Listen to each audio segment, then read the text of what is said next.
DJ Manish Jackson.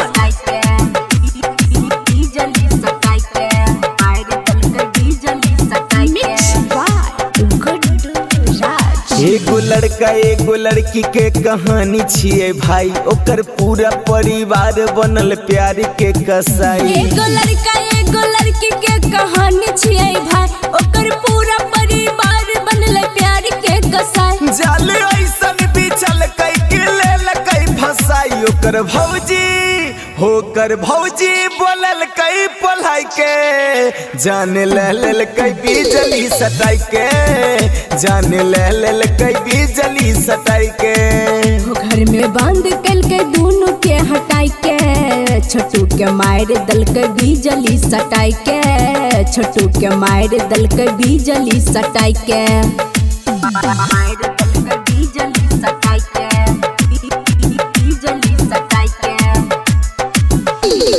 DJ Manish Jackson.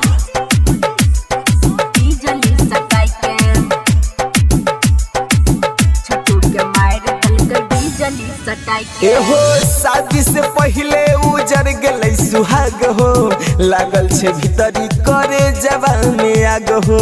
धैने छे पगली बिरहिन के भेष हो, रोई रोई सबके ई दे छै संदेश हो, रोई रोई सबके ई दे छै संदेश हो। शादी से पहले उजड़ गले सुहाग हो, लागल छे भीतरी करे जवा में आग हो।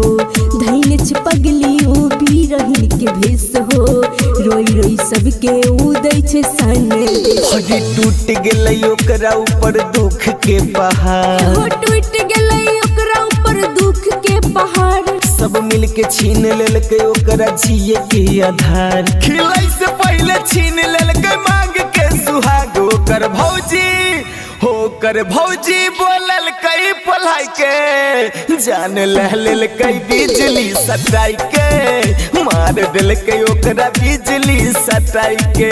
घर में बंद कल के दोनों के हटाई के, छोटू के मार दल के बिजली सटाई के, छोटू के मार दल के बिजली सटाई के। DJ Manish Jackson.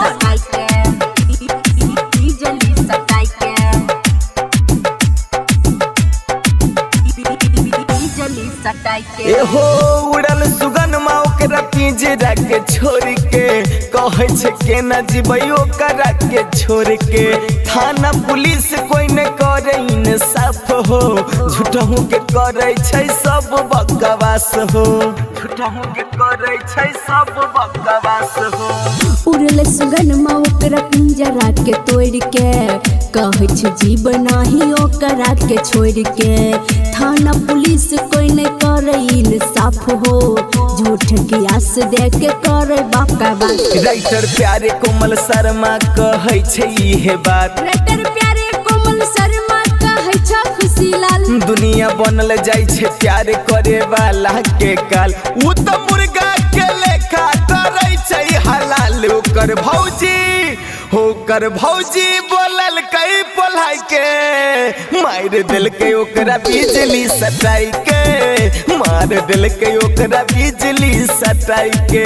घर में बंद कल के दोनों के हटाई के, छोटू के मार दल के बिजली सटाई के, छोटू के मार दल के बिजली सटाई के।